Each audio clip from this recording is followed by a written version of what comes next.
Bueno, bienvenidos a este nuevo encuentro de nuestro curso de filosofía política, de teoría política, de este recorrido por diferentes autores que han aportado y han dado con sus ideas las bases para los debates políticos de hoy en día.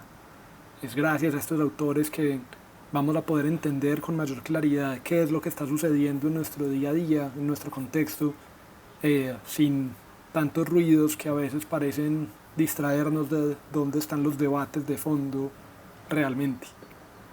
Hoy vamos a estar con esta segunda fase del utilitarismo, vamos a estar hablando del utilitarismo neoclásico, especialmente de este personaje, John Stuart Mill, un personaje que sin duda es uno de los más importantes en el mundo del liberalismo político. Entre John Stuart Mill y John Locke, de quien ya hablamos en semanas anteriores, ellos dos son los dos grandes pilares de, los, de las ideas del liberalismo político que aún hoy en día están presentes. Más adelante en el curso veremos cómo estas ideas han ido variando y se han ido encontrando con nuevas presentaciones en el siglo XX, pero aquí, primero con Locke y ahora con John Stuart Mill, están los pilares que tenemos que comprender. Hay que hacer un pequeño contexto antes de entrar de lleno a John Stuart Mill, porque veremos que hablaremos del neo-utilitarismo o del utilitarismo neoclásico, y van a haber cosas muy distintas a las presentadas por Jeremy Bentham, por el utilitarismo clásico. Y hay que entender un componente económico, unas ideas económicas que estaban presentes en los debates de la época para entender por qué este cambio. Él hace parte de un movimiento que desradicaliza esa teoría clásica utilitarista, esa idea del utilitarismo de Bentham, en donde la responsabilidad del gobierno era la, la de la redistribución, la de buscar esa equidad práctica que hemos mencionado, estas ideas a las que llegaba Bentham con la mezcla de la comparación interpersonal de utilidad, mezcladas con la utilidad marginal decreciente, este tipo de nociones que en videos anteriores vimos, y que los invito pues a volver a ellas para si tienen algunas dudas al respecto. Este personaje desradicaliza esas ideas, desradicaliza la teoría igualitaria y básicamente las desbaratan. La economía de la época, la economía neoclásica, estaba mostrando que esas afirmaciones que Bentham hizo en su época eran debatibles, no eran tan científicas como él estaba queriendo mostrarlas. Este nuevo camino neoclásico estaba diciendo que había que centrarse en los estudios de lo que es y que debía estarse en silencio sobre lo que debería ser. Este tipo de diferenciaciones, de estudios que hablan sobre el deber ser o que callan sobre el deber ser y que ven con ojos como suspicaces a quienes hagan lo contrario a ellos, esta separación marca dos tendencias bastante diferentes. Con ellos, dentro de esta época, Wilfredo Pareto es uno de los pensadores más importantes en la economía para, para este proceso, para este cambio entre Bentham y Stuart Mill.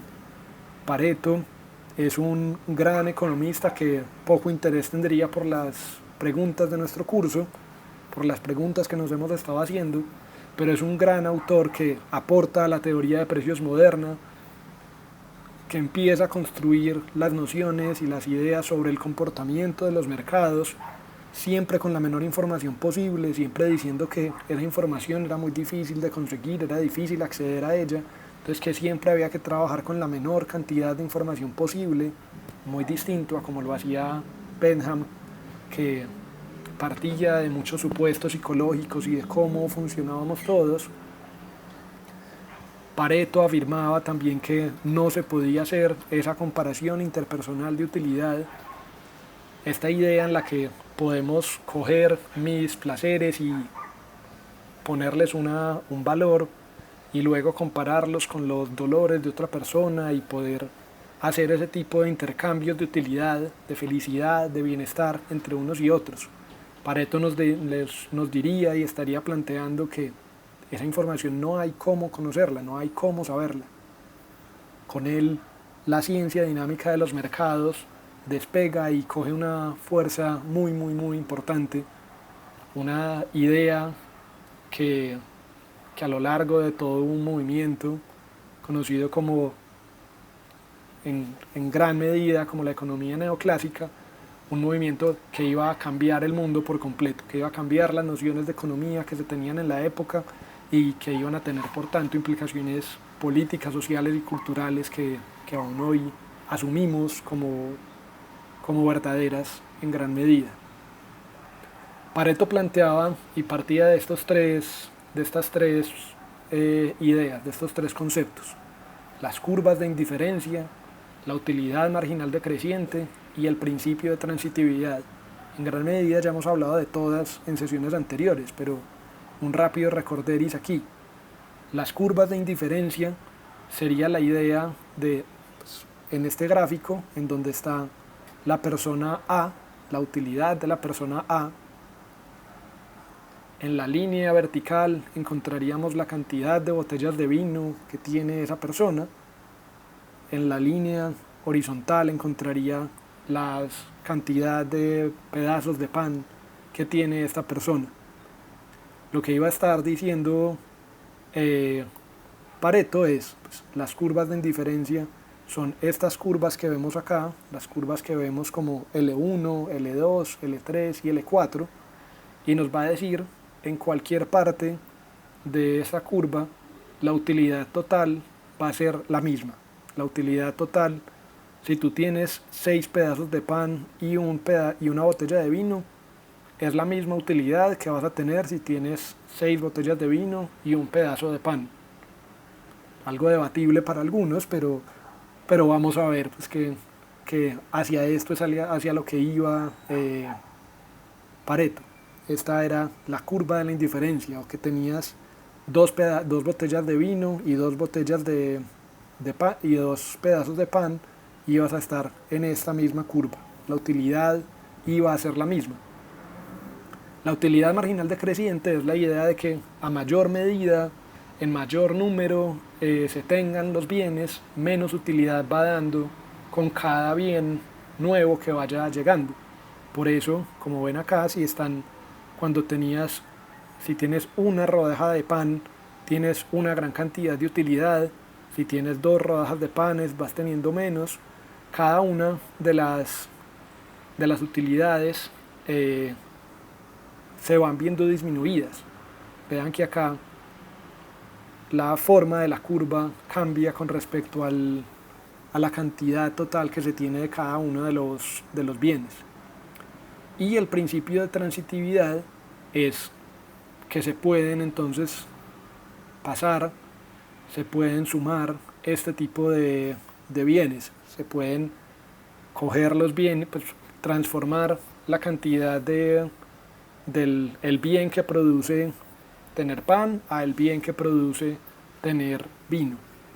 Y a mayor cantidad de vino, mayor cantidad de utilidad.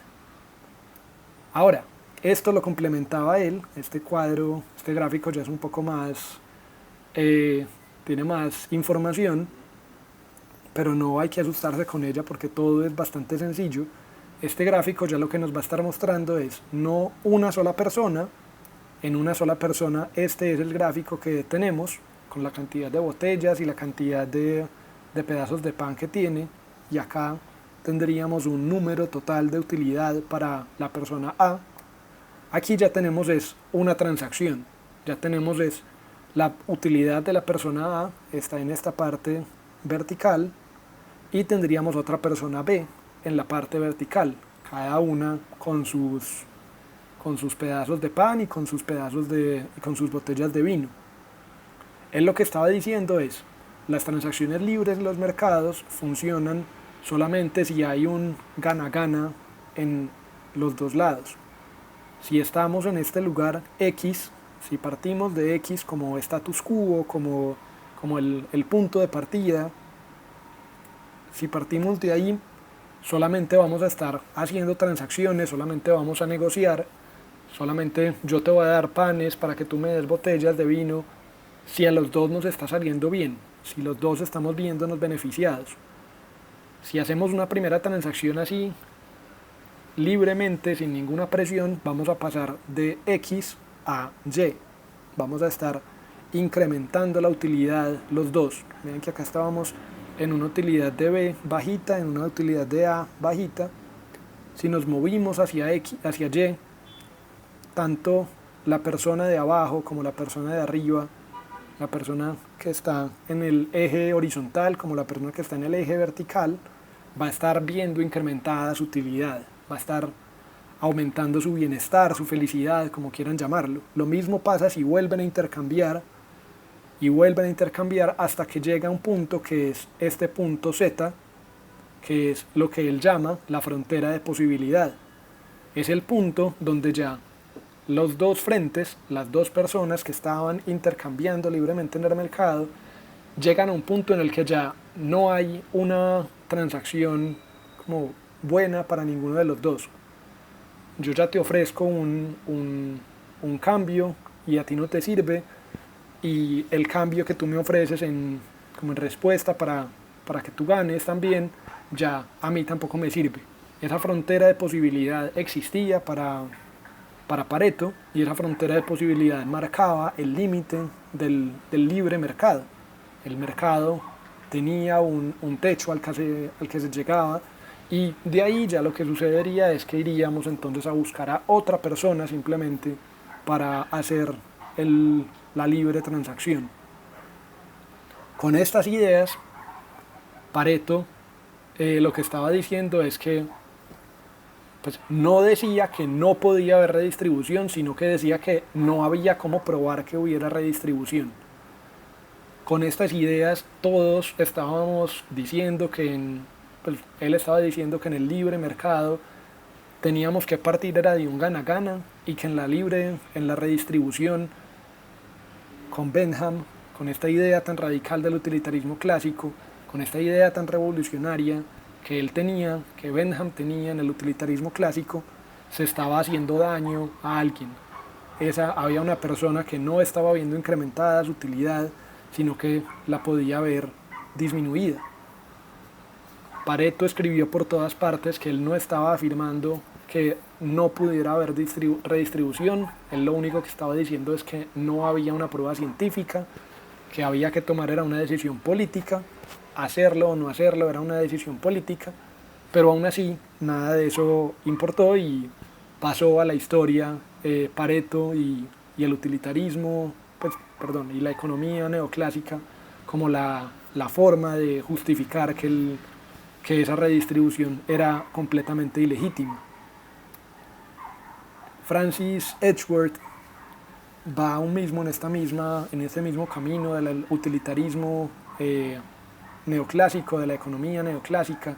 Él condensa muchas de estas imágenes, muchas de estas ideas que expusimos, que acabamos de exponer y demostrar con Pareto, pero en un solo cuadro, en una caja de Edgeworth, en donde se habla sobre las curvas de indiferencia, cómo son las transacciones, la frontera de posibilidad y la negación de la comparación interpersonal de utilidad. Es una caja mucho más compleja, que tiene más información, pero que con una sola imagen abre un debate importante, abre un debate que justificaría este gran distanciamiento de Stuart Mill con Jeremy Bentham. Muy rápidamente, pues acá están estas líneas rojas que van del extremo izquierdo inferior hacia el extremo derecho superior. Son las curvas de indiferencia de la persona A, que tiene ahí sus pedazos de pan y sus botellas de vino, y está partido por la mitad. En la mitad hay un espejo, de forma diagonal hay un espejo, que muestra entonces en la otra mitad a una persona B, nuevamente con sus curvas de indiferencia, estas ahora representadas en azul, esta persona, estas curvas de indiferencia marcadas por sus botellas y por sus pedazos de pan. Él acá entonces iba a estar diciendo que esta especie de balón de fútbol americano es el lugar donde se da el libre mercado, se da la transacción, ahí es donde estamos con posibilidad de comerciar libremente y de que ambos frentes se beneficien. En ese espacio nos moveríamos. Cuando empecemos a intercambiar, el espacio se va a reducir porque ya no vamos a tener tanto margen de ganancia mutua, hasta que llegue a un punto en el que se reduzca por completo, que se llegue a cualquier zona de esta línea, esta frontera de posibilidad, esta curva de contracción la llamaba Edgeworth, y en cualquiera de esos puntos el mercado termina, la posibilidad de que ambos ganemos termina, y ahí habría que pasar a otro negocio, a otra persona, a negociar con otra persona. Ahí entonces Edgeworth traduce en un solo gráfico lo que Pareto necesitaba como 2 o 3 para representar. ¿Por qué esto es importante? Porque Pareto y Bentham se diferencian por completo en este gráfico. Para Pareto, si estaba la utilidad de A, si el punto del status quo era X, y estaba entonces la utilidad de A aquí y la utilidad de B aquí, para Bentham, pues recordemos que la idea era la mayor utilidad para el mayor número. Cualquier cosa que aumente la utilidad puede ser positiva. Entonces, para Bentham, cualquier zona de las zonas rojas era aceptable también. Era un lugar donde había mayor beneficio total. Entonces, él justificaba que se le quitara a B para darle a A, si con eso se iba a tener un mayor beneficio total social. Para Pareto no es así. Para Pareto solamente esta parte que está como con las dobles rayitas va a ser una parte aceptable, va a ser una parte que nos va a permitir como entrar en ese libre mercado, entrar en ese beneficio mutuo. Acá entonces con este gráfico se ven las diferencias entre ellos dos. Y habiendo aclarado eso, ya sí podemos entrar finalmente a John Stuart Mill. Vamos a ver por qué es que esta contextualización histórica es importante, por qué estos elementos de economía son importantes. John Stuart Mill, un personaje que vivió a lo largo de casi todo el siglo XIX, fue un niño prodigio tremendo, fue un niño que con unos pocos años ya sabía hablar griego y latín, fue educado en su casa con una gran cantidad con una educación de muy alta calidad. Lo que también vale la pena señalar, pues, lo llevó a como una primera crisis psicológica que tuvo que ser tratada en su época con los mecanismos que tenían allí. Desde muy pequeño y desde muy joven, él luego tuvo un matrimonio polémico con una mujer que había enviudado, que es Harriet Taylor Mill, y vale la pena mencionarla a ella porque John Stuart Mill fue uno de los primeros hombres que en sus libros expresaba y daba cuenta de que todo su pensamiento era también el de ella, que ella era tan autora de sus libros y de sus ideas como él. Vamos a ver que ese tipo de posturas van a tener un eco con sus ideas del utilitarismo neoclásico. Aquí entre ellos dos entonces, entre la pareja, entre los esposos Mill, plantean un utilitarismo mucho más mesurado que el anterior, mucho más mesurado que el de Bentham, teniendo en cuenta los derechos individuales, la defensa de la libertad individual y una escala diferente de placeres y de dolores. Estaban cuestionando esta escala única de placeres y dolores que Bentham parecía dar por sentado, esa escala que para Bentham era una sola, en donde pues, como todos somos presas de los dos amos soberanos que son el placer y el dolor, pues, todos obedecíamos a ellos por igual, fuera de unos asuntos sociales y religiosos o fuera de unos asuntos de alimentación y de protección contra el daño físico. Acá los esposos Mill, John Stuart Mill y Harriet Taylor Mill, van a empezar a poner eso en entredicho y lo van a empezar a mesurar bastante. La idea de ellos se condensa con esta frase, con esta cita de su texto sobre la libertad. Escribía Stuart Mill: el objeto de este ensayo es afirmar un sencillo principio destinado a regir absolutamente las relaciones de la sociedad con el individuo en lo que tengan de compulsión o control, ya sean los medios empleados, la fuerza física o forma de penalidades legales, o la coacción moral de la opinión pública. Este principio consiste en afirmar que el único fin por el cual es justificable que la humanidad, individual o colectivamente, se entremeta en la libertad de acción de uno o cualquiera de sus miembros es la propia protección. Que la única finalidad por la cual el poder puede, con pleno derecho, ser ejercido sobre un miembro de la comunidad civilizada contra su voluntad es evitar que perjudique a los demás. Eso es lo único justificable, solamente evitando que se perjudiquen a los demás es que se puede entrometer la sociedad, la comunidad civilizada, con el ejercicio de la plena libertad de alguien.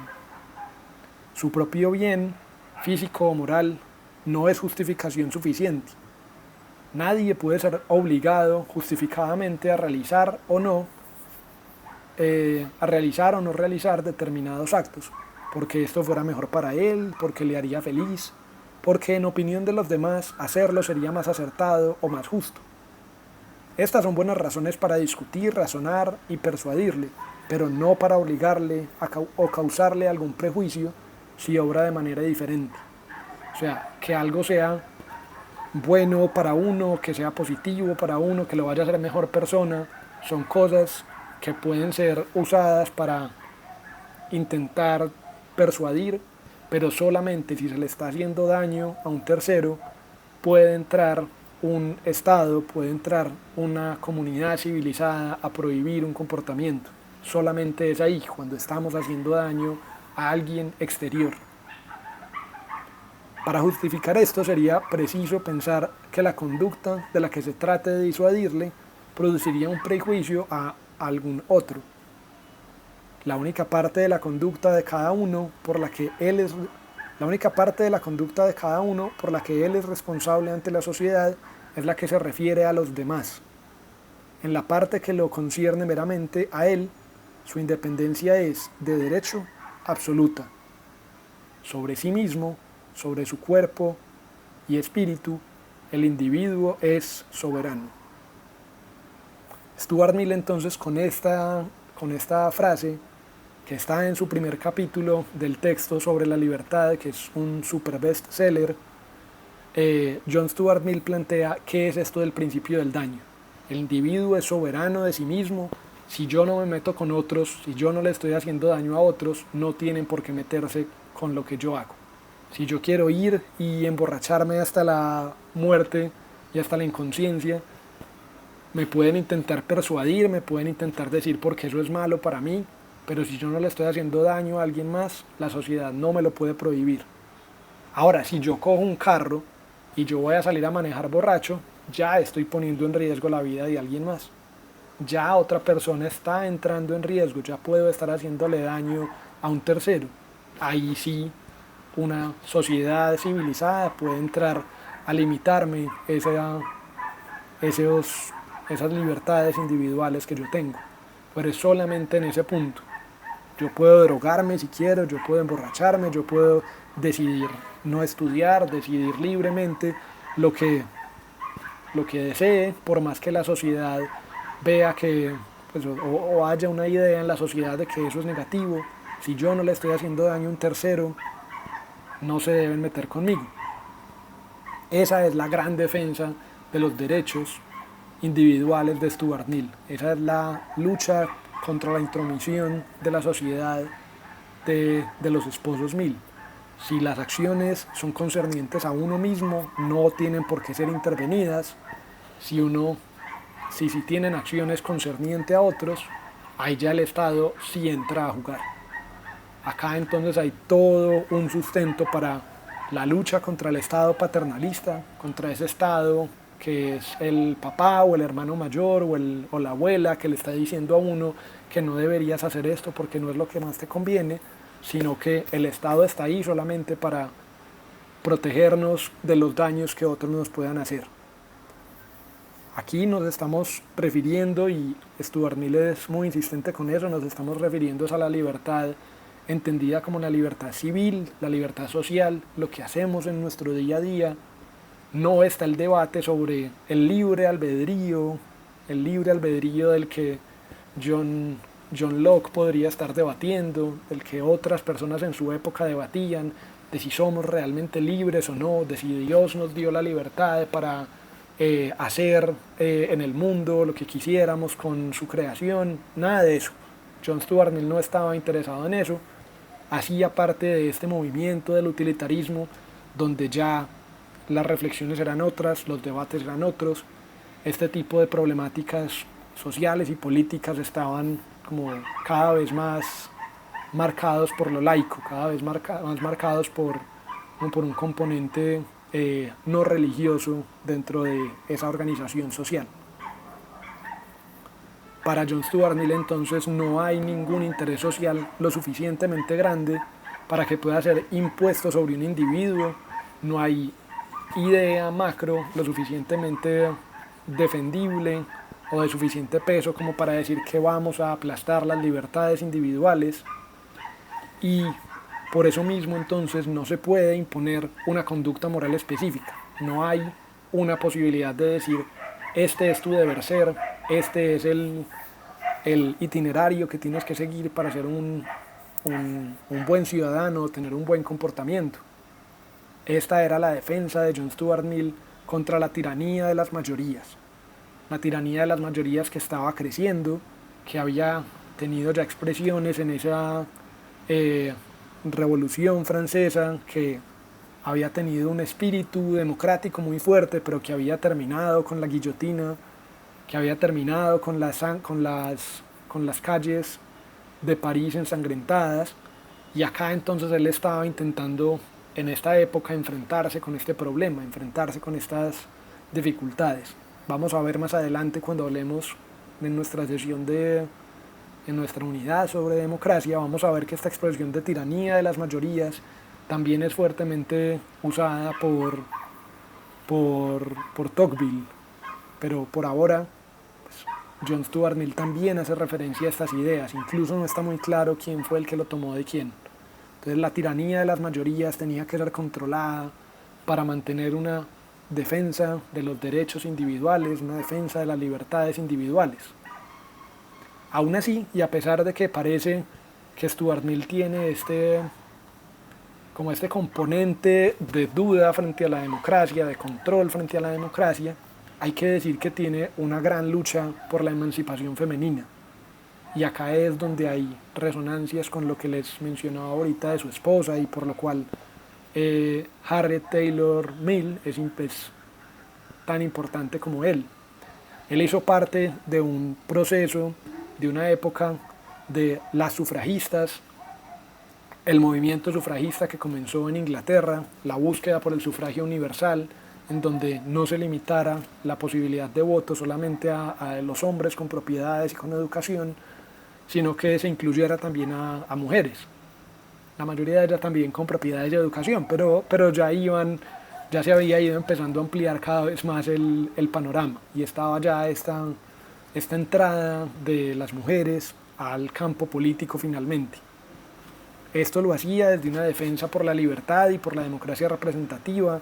Él hizo parte del Parlamento, él fue un parlamentario que llegó allí en 1865 con el apoyo del Comité para el Sufragio Femenino.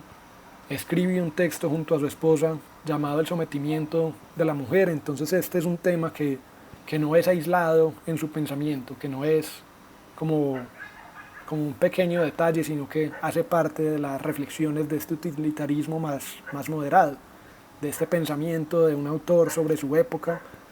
Y bueno, hay una situación que sin duda pues hoy sigue siendo de vital importancia y por la cual muchos países del mundo aún siguen debatiéndose. La gran defensa ya utilitarista, para que vayamos entrando al utilitarismo neoclásico como tal, para que veamos cómo todo esto que les he ido mencionando se encaja con los conceptos y con las ideas que él planteaba. La idea que él tenía era que a largo plazo incluir a las mujeres en el campo político iba a ofrecer más beneficios sociales. A largo plazo la utilidad iba a ser mayor. A largo plazo el incluirlas a ellas, el bienestar total de la sociedad iba a ser mayor. Y acá es donde vamos a empezar a ver que este utilitarismo neoclásico tiene tres ideas claves: la libertad, los placeres y qué es lo que se entiende como daño y cómo se enfrenta a esta idea de daño. Acá vamos a ver entonces que van a hablar de los placeres más elevados, de unas variaciones sobre qué es el daño y de unos argumentos complejos sobre qué es la libertad y hasta dónde deben llegar y cómo se debe ver eso en el campo político, por ejemplo con la oposición, en el campo político con respecto al debate, a la discusión, a las libertades políticas que tenemos. Entonces arranquemos. Lo primero es que el utilitarismo neoclásico entiende la misma idea de utilidad como algo diferente.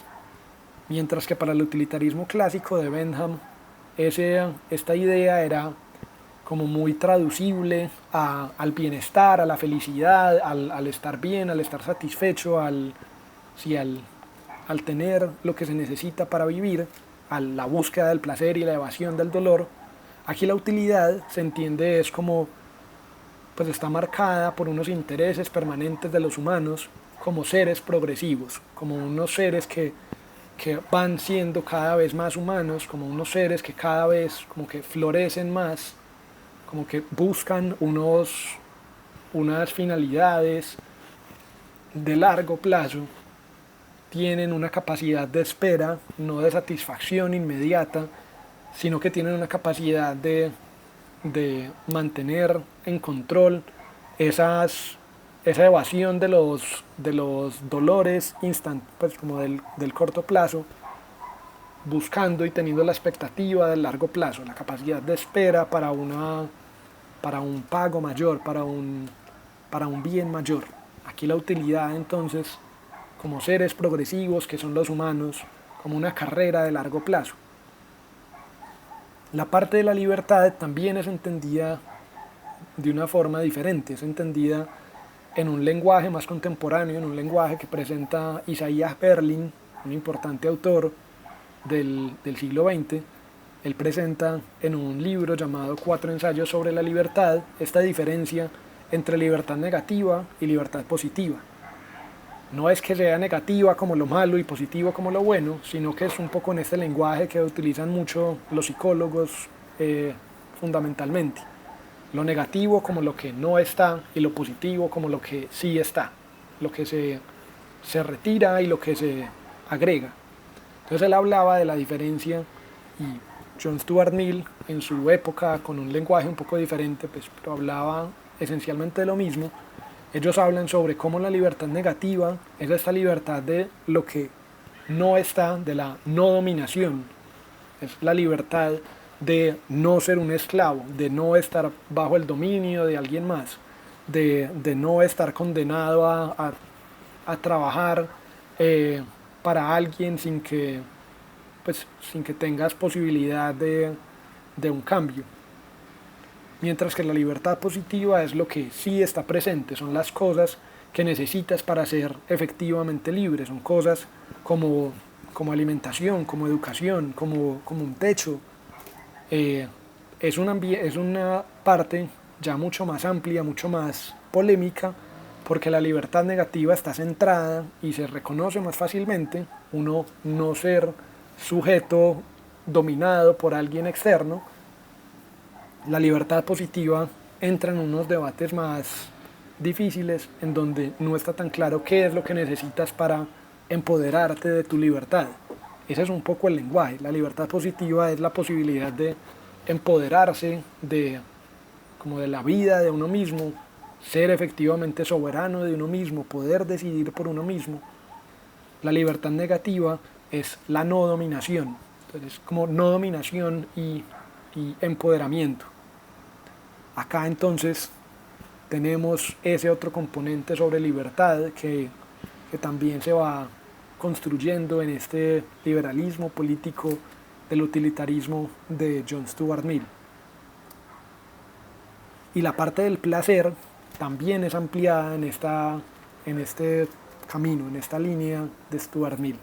La parte de placer ya no es la mera felicidad, ya no es simplemente estar contento, él separa estos asuntos y empieza a añadir unas categorías distintas de placeres. Ya no solamente hay placeres físicos, sino que también hay unos placeres intelectuales y unos placeres morales, diría Stuart Mill. Estos placeres intelectuales y morales van a ser superiores a los placeres físicos. Y como en ese camino, Stuart Mill escribe una de sus frases más famosas en el libro Utilitarismo, una frase que dice: es mejor ser un humano insatisfecho que un cerdo satisfecho. Es mejor ser Sócrates insatisfecho que un idiota satisfecho. Y si el idiota o el cerdo son de otra opinión, es porque solo conocen su propio lado de las cosas. Aquí él está diciendo los placeres físicos, claro, son importantes, los vamos a considerar.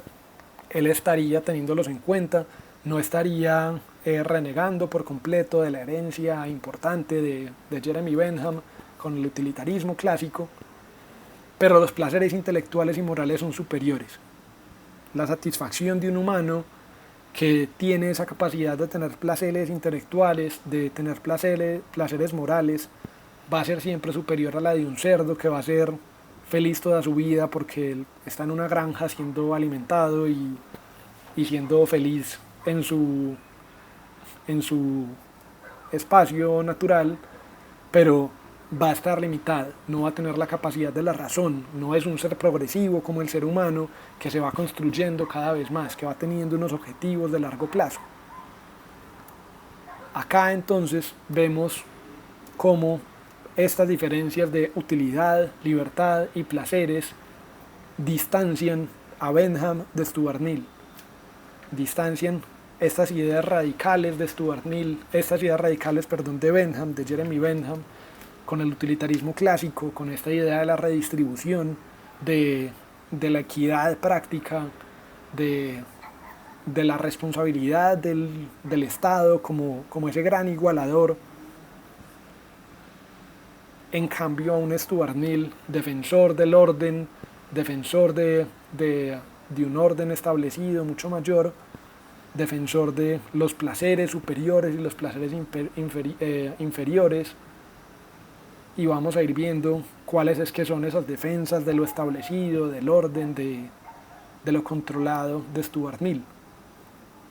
A pesar de todo, Stuart Mill acaba aceptando cierta versión matizada de la comparación interpersonal de utilidades, sería inevitable en algunos casos, hay que tomar decisiones y en algunos puntos habrá que hacerle daños a algunos para tener una utilidad necesaria para que la sociedad siga marchando. Y ese ha sido el mismo proceso histórico del mundo. Él habla en un texto, en su primer capítulo del libro sobre la libertad, habla sobre cómo el proceso histórico del gobierno se ha ido dando, un poco como en una historia que él cuenta. Primero, él habla como del gran desorden que es regulado por el rey de los buitres. Este rey que construye un gobierno tiránico, pero que pone cierto orden y que nos entrega ciertas libertades básicas en donde podemos confiar un poco en una sociedad un poquito más estable, pero es un gobierno tiránico. Frente a ese gobierno tiránico hay un paso, la sociedad se organiza de un modo distinto y se limita el poder de ese gobernante. Se le ponen unas reglas claras de qué es lo que puede hacer un monarca, qué no puede hacer, qué es lo legítimo de sus acciones y cuándo te vamos a derrocar, señor rey, si vas en contra de el bienestar del pueblo completo. Vean que allí está aceptando que haya un daño a una persona, se le está haciendo daño a ese rey, a ese rey de los buitres, a ese gran señor dictatorial, pero es en la búsqueda de los derechos de los muchos. Luego, ese control del gran rey avanza todavía más y el gobierno del pueblo entra, el gobierno del pueblo con cargos electivos y temporales, con elecciones, con votaciones, entra también sobre el proceso histórico de cómo se ha formado el gobierno. Ahí también se hizo daño, pero fue un daño buscando mayores libertades, buscando que las libertades fueran para los muchos. Ese es el liberalismo político. Él está en la búsqueda de los derechos individuales para los muchos. Y ahora, él, escribiendo sobre la libertad, estando en esta época, en el siglo XIX, luego de ver la Revolución Francesa, está con la preocupación de la tiranía de las mayorías, de cómo tenemos que organizar el riesgo de las tiranías de las mayorías para continuar el camino de los derechos individuales. Ahí vean que Stuart Mill tiene una narración, una historia muy distinta sobre qué es el gobierno de Bentham. Para Bentham el gobierno es el aparato legal para mantener la defensa de la propiedad y redistribuir buscando la equidad, como la equidad práctica, con miras a la equidad absoluta, pero llegando a la equidad práctica para una mayor felicidad del mayor número. Ese sería Bentham. Stuart Mill, vean que con toda esta historia hay un camino muy distinto, hay un papel del gobierno muy distinto. Hay un Estado que no puede ser un Estado paternalista porque ya pasamos esa época. Hay un Estado que no puede ser dictatorial porque ya pasamos esa época. Hay un Estado que no puede entrar a redistribuir a las malas porque ya pasamos esa época, diría Stuart Mill.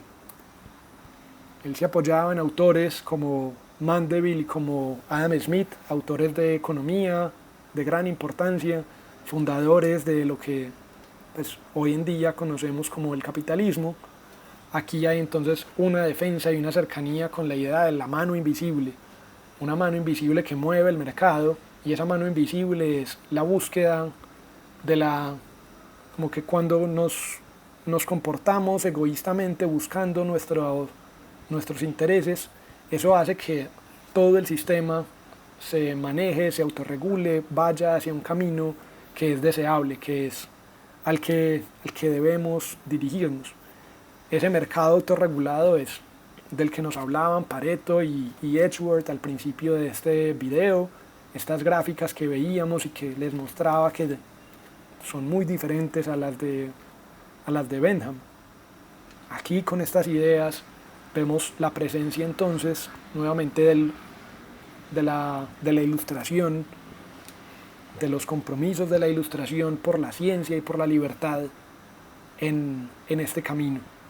La libertad, sin dudas, pues ya ha quedado más que justificado cómo es que John Stuart Mill estaba comprometido con la libertad, pero vamos a ver que con la ciencia, toda la búsqueda de su utilidad, de la utilidad, toda la búsqueda de estas ideas económicas, es el contenido de la búsqueda de la ciencia en esta época.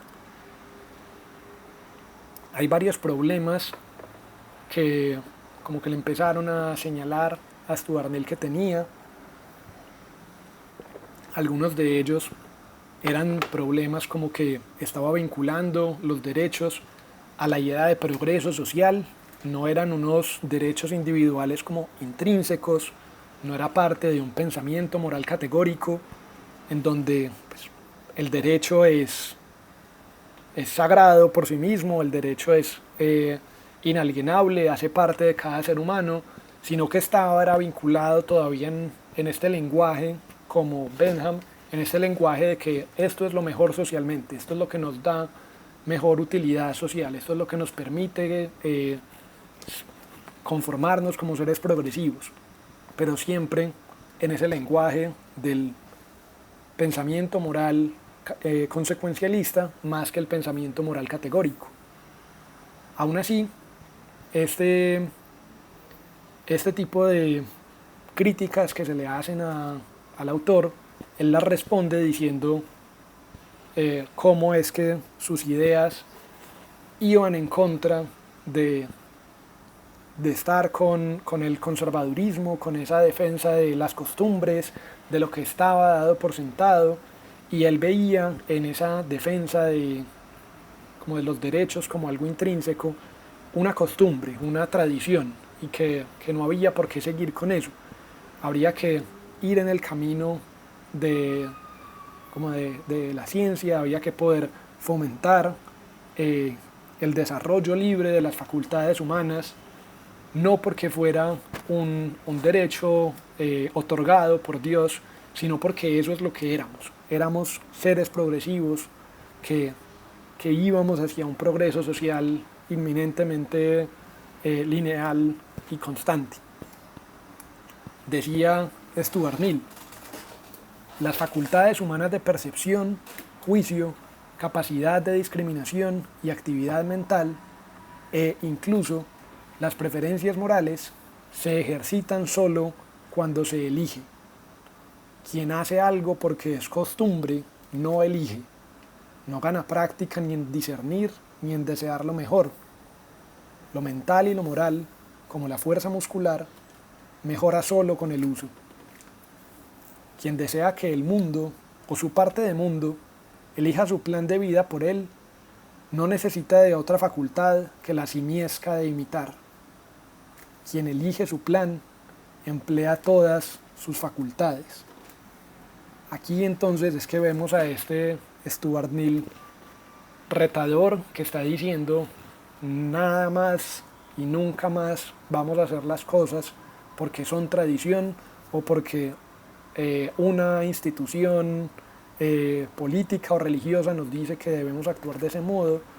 Hacer eso simplemente es reproducir la actividad simiesca de imitar, es una de las facultades humanas más primarias y básicas, es uno de los elementos que más rápidamente superó el humano en su progreso social, y tenemos entonces que elegir por nosotros mismos, tenemos que ejercitarnos en esa elección política, pública, en esa elección mental de qué queremos, qué nos parece mejor moralmente, qué es lo correcto. Y aquí entonces él critica la indiferencia pasiva, la idea de quedarse sentado esperando a ver qué es lo que me dicen que tengo que hacer.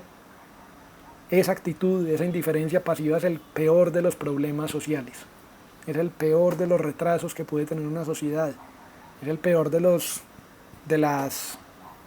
las trabas que una sociedad puede tener para marchar. Aquí es justamente donde está esa herencia del romanticismo, que cree en el valor del genio, que se atreve a pensar originalmente por fuera de la mediocridad imperante. Ahí está esa herencia del reto de pensar, del reto de la ilustración que ya Kant lanzaba, del atrévete a pensar por ti mismo. Y acá entonces John Stuart Mill hace parte de esa larga tradición, hace parte de ese tipo de pensamientos en donde no es suficiente con hacer caso a lo que ya ha sido, tenemos que estar siempre decidiendo, tenemos que estar siempre ejercitándonos. Por eso, y para que eso sea una garantía, una forma de proceder constante, la libertad se tiene que defender a toda costa. La libertad de expresión y de pensamiento son las más importantes de las libertades que John Stuart Mill va a defender. solo hablando y debatiendo y argumentando vamos a poder alcanzar la verdad, vamos a poder ir en ese camino de la ciencia. No vamos a aceptar nunca, diría Stuart Mill, no vamos a volver a aceptar la posibilidad de una infalibilidad, la posibilidad de que alguien tenga la respuesta y esa sea la respuesta y no tenga posibilidades de equivocarse. No vamos a aceptar tampoco la posibilidad o la idea de que a una idea se llega y ya pues, está como dada por sentado y es un ladrillo puesto de una vez y para todas. Esas ideas siempre se pueden corregir a través del debate, siempre en el debate podemos encontrar pequeños errores que había en nuestras comprensiones políticas o científicas o culturales, y siempre vamos a estar teniendo que protegernos del dogma. Aquí entonces es donde el liberalismo político, incluso hasta hoy, tiene como una de sus banderas principales la lucha contra el dogmatismo. Una lucha que es bastante importante, una lucha que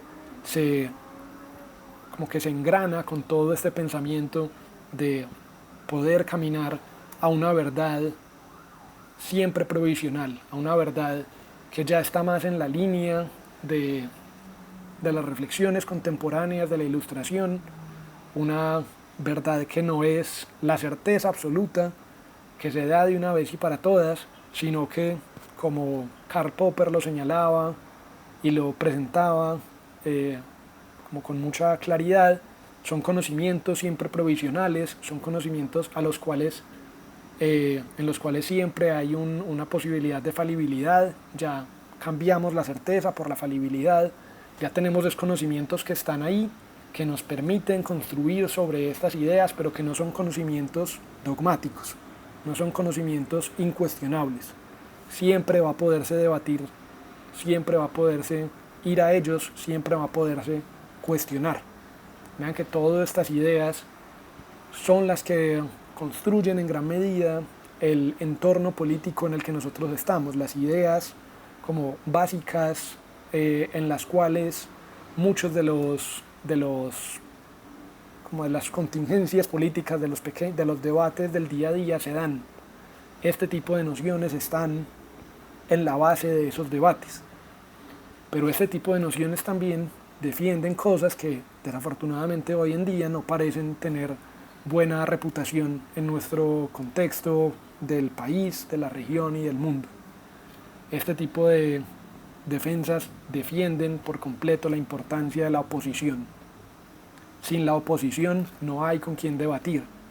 Si no hay con quién debatir, se tiende al dogmatismo y se tiende a las verdades estáticas. Si se tiende a las verdades estáticas, estaríamos dando pasos atrás en este camino. El profesor Michael Sandel, en su libro titulado Justicia, escribe: Mill piensa que debemos maximizar la utilidad, no caso a caso, sino a largo plazo. Y con el tiempo, sostiene, respetar la libertad individual conducirá a la mayor felicidad humana. Permitir que la mayoría acalle a los disidentes o censure a los librepensadores quizás maximizaría la utilidad hoy, pero haría que la sociedad estuviese peor, fuese menos feliz a largo plazo. Esto sin duda creo que es una defensa de la oposición que es valiosa e importante tener en cuenta en nuestro contexto local, regional, nacional, en un momento en el cual pues, esta relación con la oposición no se ve como algo que haya que defender, sino algo que hay que aplastar. Y más siempre con este contenido en el cual o se tiene el discurso de ellos son los malos o el otro lado es el malo y hay que eliminarlos y sacarlos del campo político, o se tiene otra que es la idea de que el discurso de que no se puede polarizar y que no se puede debatir así, sino que todos estamos en las mismas y que todos estamos igual, como difuminando esta oposición, lo cual tampoco es sano en este tipo de caminos, no es coherente al menos con este tipo de caminos del liberalismo político. siempre tenemos que cultivarnos como seres progresivos, siempre es en estos debates que nos vamos a estar cultivando como seres progresivos. Por eso John Stuart Mill defiende la educación, para poder que esos debates sean debates sólidos y debates con sentido. Va a estar reconociendo que los intereses particulares sí ofrecen una felicidad a corto plazo y que tomamos decisiones marcadas por estas ideas, pero que también tenemos la capacidad de tener intereses generales, intereses como macros de la sociedad que nos dan una mayor felicidad a largo plazo. Por eso él entonces como que le suma este principio de daño, esta idea de cultivo de largo plazo a el principio de mayor felicidad de Bentham, y construye entonces una noción de justicia más amplia, una justicia que es a largo plazo para la mayor utilidad del mayor número. Defenderá varias libertades individuales, defenderá la libertad de conciencia, de pensamiento, de expresión, la libertad de gustos y la libertad de determinación de los propios fines, la libertad de asociación, y dirá: no es libre ninguna sociedad, cualquiera que sea su forma de gobierno, en la que estas libertades no estén respetadas en su totalidad. Y ninguna es libre por completo si no están en ella absoluta y plenamente garantizadas.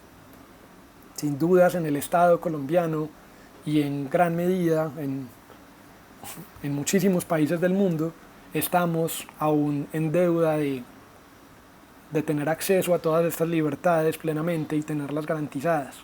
Estamos finalmente en un contexto en donde los asesinatos y las masacres por las formas de pensamiento y por la expresión pública de posturas políticas han sido comunes y constantes en la historia reciente y de todo el siglo XIX y XX de nuestro país. Acá entramos entonces con un John Stuart Mill que celebra la individualidad, que defiende entonces la libertad con todos los platillos y trompetas posibles, pero entonces que también se va en contra de estas nociones del utilitarismo más básicas. Él sí habla de este florecimiento de la humanidad, él sí habla de la importancia del carácter. Vean que él no está como Bentham, no está solo con el lenguaje de las consecuencias directas. Él sí está introduciendo ideas morales, él sí está hablando de qué es lo más deseable. A él se le cuelan estas ideas dentro de su pensamiento. Incluso lo demuestran en su texto titulado Utilitarismo, cuando escribe: si puede haber alguna posible duda acerca de que una persona noble pueda ser más feliz a causa de su nobleza, lo que sí no puede dudarse es de que hace más feliz a los demás y que el mundo en general gana inmensamente con ello. Vean que aquí él está hablando de eso, siempre con la defensa de por qué tenemos que ser nobles, por qué tenemos que ser solidarios, pero en realidad pues que todo el mundo vaya a salir mejor con eso, o que uno vaya a estar mejor con ese tipo de carácter especial en su personalidad, pues sí se puede poner en duda, y sí se ha puesto en duda, y tenemos desafortunadamente centenares de historias de cómo una persona honesta y noble está recibiendo una cantidad de maltratos sociales por su honestidad y su nobleza. Toda la defensa de los placeres elevados de Stuart Mill. Esta defensa de los placeres elevados va a ser lo que va a proteger de la tiranía de las mayorías con más puntualidad y con más claridad. Si bien Bentham planteó unas ideas que hoy en día la economía de mercado, los estudios de la economía comportamental retoman y mejoran, hablando de la intensidad y de la duración y de qué tan cercano o qué tan lejano están esos placeres, Stuart Mill también incluye la calidad de esos placeres. incluye la posibilidad de que esos placeres eh, sí tengan como un componente intelectual distinto. Entonces, mientras que Bentham nos diría, yo no voy a enjuiciar, yo solamente mido científicamente cuáles son estas características, yo no voy a decidir qué es mejor y qué es peor, cada uno lo decide. John Stuart Mill sí va a enjuiciar, sí va a decir, hay unos placeres que son nobles, que tenemos que incentivar como sociedad, hay unos placeres que no son nobles, que son perversos, que tenemos que desincentivarlos. Tenemos que retomar esto de Bentham, pero con un componente como moral, mayor y más claro. ¿Cómo podríamos reconocer esos placeres más elevados? Pues, él diría, si hay uno que es preferido por todos o casi todos los que han experimentado los dos placeres, o sea, que haya dos placeres al frente, si hay uno que sea preferido por todos o casi todos, sin que medie sentimiento alguno de que se tiene la obligación moral de preferirlo, ese será el más deseable. Esa es la fórmula que Mill entrega en su libro, esa es la fórmula que él plantea, pero es una fórmula al menos compleja, es una fórmula que cuando ponemos situaciones como estas, situaciones entre ir a ver una representación de teatro de Hamlet, la grandísima e importante obra de Shakespeare, actuada por un importante, representada por un importante actor del mundo en este momento, eso nos va a generar unos placeres y nos va a generar ciertas cosas, pero también de la otra mano están Los Simpson, una serie de televisión que la inmensa mayoría de la población disfruta y se relaciona con ella y se carcajea. ¿Qué pasa ahí? ¿Qué pasa? Encontraríamos entonces a un Stuart Mill que se iría porque entonces Los Simpson serían un placer más elevado que Hamlet. Ahí habría como algo raro, porque uno tendría la intuición, claro, este personaje que hace parte como de la clase alta de Inglaterra del siglo XIX, claro que va a tener un componente de la nobleza, de lo aristocrático, de cómo este tipo de representaciones artísticas tienen un componente diferente. Y es justamente ahí donde habla de los placeres más elevados, vinculándolos y relacionándolos con que somos seres progresivos, con que somos seres que necesitan educación, que vamos floreciendo a medida que vamos creciendo. Hay placeres más elevados que requieren cultivo, que requieren aprecio, que requieren aprender sobre cómo apreciarlos y cómo disfrutarlos más, pero estos placeres superiores activan nuestras facultades humanas en mayor medida. Él preferiría sin duda Hamlet porque no solo, pues dice Michael Sandel nuevamente, juzgamos que Hamlet es una gran obra de arte, no porque nos guste más que diversiones menores, sino porque activa nuestras facultades superiores y nos vuelve más plenamente humanos. No cedemos, diría él, y pues diría el profesor Sandel, hablando de Stuart Mill, no cedemos a preferir a Los Simpson ante Hamlet, porque a pesar de que reconocemos que en Los Simpson hay algo que disfrutamos, que bien sea porque nos recuerda la infancia en donde fuimos plenamente felices, o porque nos distrae de un problema, bien, aunque reconocemos todo eso, también somos capaces de empezar a reconocer que en una obra como esta gran obra de la literatura, un referente de la literatura universal del cual casi todos hemos escuchado hablar, este tipo de representaciones y de momentos nos hacen cuestionarnos, nos hacen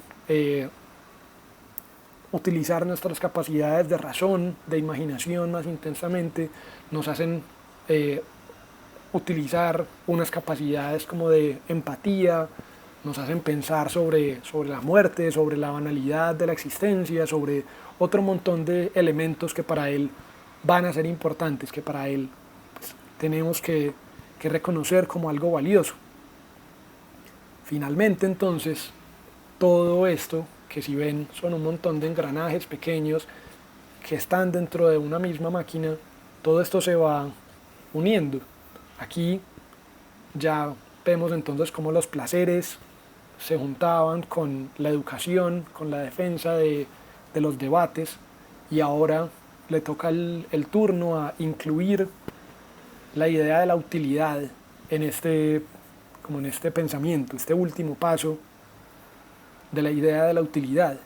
Él diría, con el principio del daño, con el cual empezamos este largo encuentro, con el principio del daño, pues nos preguntan, ¿le estamos haciendo daño a un tercero? Si no le estamos haciendo daño a un tercero, haga lo que le dé la gana. Si estamos haciendo daño a un tercero, no es que no actuemos, no es la imposibilidad absoluta de no actuar, sino que se haga lo utilitario. ¿Y qué es lo utilitario entonces para John Stuart Mill? Después de todo este recorrido, lo utilitario es lo que esté acertado como el conocimiento provisional, es decir, ese conocimiento que ha pasado por los debates, ese conocimiento que es resultado de una educación de la opinión pública que se da en búsqueda de la verdad, que se da en búsqueda, como una búsqueda genuina de la oposición, de las tensiones entre la oposición. Lo utilitario además es lo formado por los placeres superiores, por la búsqueda de los placeres superiores, y lo utilitario son esos bienes sociales de largo plazo. Estas son las características entonces del principio de utilidad informada por la ciencia de John Stuart Mill. Un principio que es mucho más complejo, que tiene muchas otras características, a diferencia del de Jeremy Bentham, este principio de utilidad de Bentham con el que empezamos este camino, en donde solamente buscábamos los placeres y evadíamos los dolores, y todo funcionaba a partir de eso. Vean, este principio de utilidad informada por la ciencia ya es mucho más complejo, tiene muchas otras características. Aún así, estos dos pensadores dan cuenta de una tensión política muy fuerte, mientras que Bentham es el revolucionario, el que estaba planteando un gran cambio en el mundo. El pensamiento de John Stuart Mill ha sido el pensamiento de la defensa del status quo, la defensa del orden establecido, la defensa de conseguimos todos estos derechos, pero ya es hora de ponerle un límite a esa tiranía de las mayorías, porque ya sí se está saliendo de control. Mientras que el primero defendía esa gran redistribución, el segundo ponía muchos límites, como ya lo hemos escuchado. Entre esos límites, a pesar de que John Stuart Mill defendía fuertemente la libertad de expresión, hablaba con claridad sobre cómo esta libertad de expresión no puede usarse para incomodar o amenazar los derechos del otro. Cómo esta libertad de expresión puede darse en el espacio político, en el Parlamento, teniendo un debate sobre la explotación que hay en una fábrica, pero no puede darse en la puerta de la fábrica señalando al dueño de la fábrica, porque está poniéndose en riesgo y se está amenazando los derechos de esa persona. Entonces, con ese tipo de ideas se empieza a limitar mucho como el rango de movimiento, por ejemplo, de los movimientos sociales que estaban en gran auge en esa época.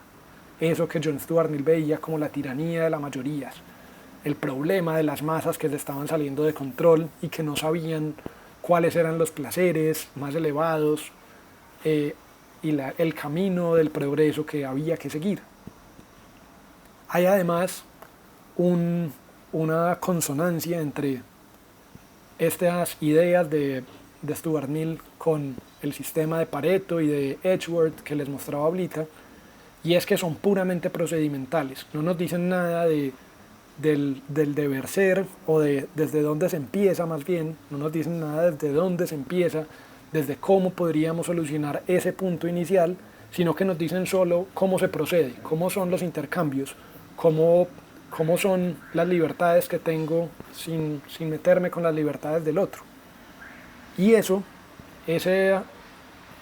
ese enfoque que se limita a lo puramente procedimental, no nos habla de las profundas injusticias que puede tener un sistema social. No nos habla, por ejemplo, de que en este gráfico, en este complejo gráfico que veíamos ahorita, la caja de Edgeworth, no nos hablan sobre qué pasa si una persona simplemente está aquí en toda la esquina, esta persona A está en toda la esquina y no tiene botellas de vino y solamente tiene 2 rebanadas de pan, mientras que la otra persona tiene 99 tajadas de pan y 100 botellas de vino. Simplemente nos diría, pues, por Pareto, por Edgeworth, no va a haber libertad no va a haber una transacción, no va a haber una posibilidad de, de que los dos ganemos, y no nos va a decir tampoco nada sobre cómo podríamos solucionar el asunto. Ahí tal vez va a empezar a aparecer un tema que es que esa persona que tiene poco trabaje para la persona que tiene mucho, y que esa persona que tiene mucho le pague su trabajo, le pague con pedazos de pan, le pague con con botellas de vino, o le pague con un dinero para que esa persona que poco tiene, pues lo maneje como mejor le parezca. Ahí es que está todo el discurso, todo el problema sobre qué tan libres somos en un sistema de libre mercado, qué tanto hablan este tipo de de planteamientos sobre esas grandes desigualdades. Ese libre mercado llega también al libre mercado de las ideas, del cual John Stuart Mill habla, ese libre mercado de las ideas en el cual el debate permite que surja la verdad. En el debate simplemente perseguimos todos como muy amable y muy comprometidamente, todos perseguimos el mismo ideal, que es llegar a la razón, llegar a la verdad, construir ese conocimiento conjunto. Pero ese camino es bastante inocente, es bastante ingenuo. Ese camino del debate tiene muchos otros intereses de por medio, no solamente la búsqueda de la verdad. En ese debate hay unos debates por el poder, por la capacidad económica, por los intereses de prestigio social. Hay muchos otros componentes que empiezan a aparecer. Esta idea del libre mercado de las ideas, en donde como Oliver Wendell Holmes y Louis Brandeis, 2 jueces estadounidenses que acuñaron este término, libre mercado de las ideas, en el cual decían que pues, la prueba de la verdad es la capacidad que tiene un pensamiento de conseguir ser aceptado en la libre competencia del mercado. Esta idea es al menos puesta en duda, no es esa, o al menos tardará mucho, al menos parecemos estar en un contexto, en un entorno social en donde los debates no siempre van hacia la verdad. Y a pesar de que hay ideas que finalmente demuestran ser las correctas, las que eran más acertadas, constantemente fueron las que la gente más ignoró y las que la gente no quiso reconocer como verdaderas o como importantes. Victoria Camps escribe criticando este camino y criticando a estos jueces, abogados estadounidenses, escribe: pues bien, esa crítica a una supuesta comunidad libre para la confrontación de las ideas vale igualmente para la libre competencia o la libertad del mercado. Dicho brevemente, el mercado real no es democrático. No hay igualdad de oportunidades en el mercado, como no la hay tampoco en ningún escenario imaginable para la libre expresión y confrontación de ideas. El poder de utilizar ese derecho universal, que es la libertad de expresión, no está equitativamente repartido en la sociedad real. Hablar de un libre mercado de ideas es puro engaño. Victoria Camps acá nos cierra entonces este camino por el utilitarismo neoclásico de John Stuart Mill, un utilitarismo neoclásico que plantea unas bases importantes para el liberalismo político que hoy en día tenemos, la defensa de la oposición, la importancia del debate, la defensa de la educación para cualificar esos debates públicos y que el sufragio femenino tenga sentido y entre como lo correcto y lo que debemos hacer. Pero con Victoria Camps cerramos con una lectura un poco crítica sobre los puntos a los que ha llegado este liberalismo político actualmente. Con Victoria Camps también cerramos hablando sobre cómo esta libertad del utilitarismo de John Stuart Mill no aplicaba para todos los humanos por igual, aplicaba solamente para los adultos en plena capacidad de sus facultades. Es decir, estas libertades, todo esto, todos estos derechos, todos estos elementos, no aplicaba para niños que apenas estaban creciendo, tampoco aplicaba para jóvenes o para personas que necesitaran un cuidado especial, y tampoco aplicaba para adultos no civilizados.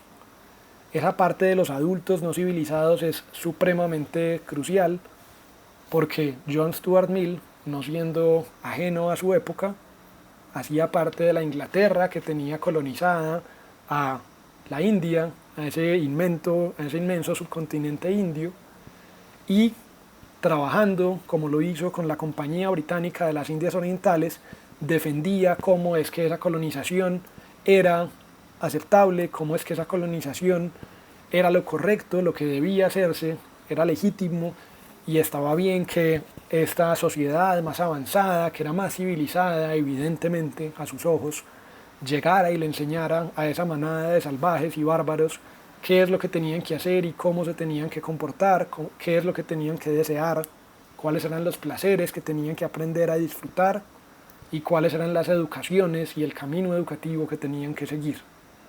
Este es la defensa del colonialismo tolerante que también hoy en día es utilizada, pero con otros entornos. Este es el discurso paternalista de yo soy el profesional que sabe y ustedes son las comunidades ignorantes que no entienden nada, a las cuales yo vengo a salvar y yo les vengo a mostrar qué es lo que ustedes tienen que querer para su territorio, qué es lo que tienen que querer para su barrio o para su país o para su grupo social. Yo soy el que sé, yo soy el experto que sabe, yo soy el civilizado que sabe, ustedes son las pequeñas comunidades infantiles que necesitan esta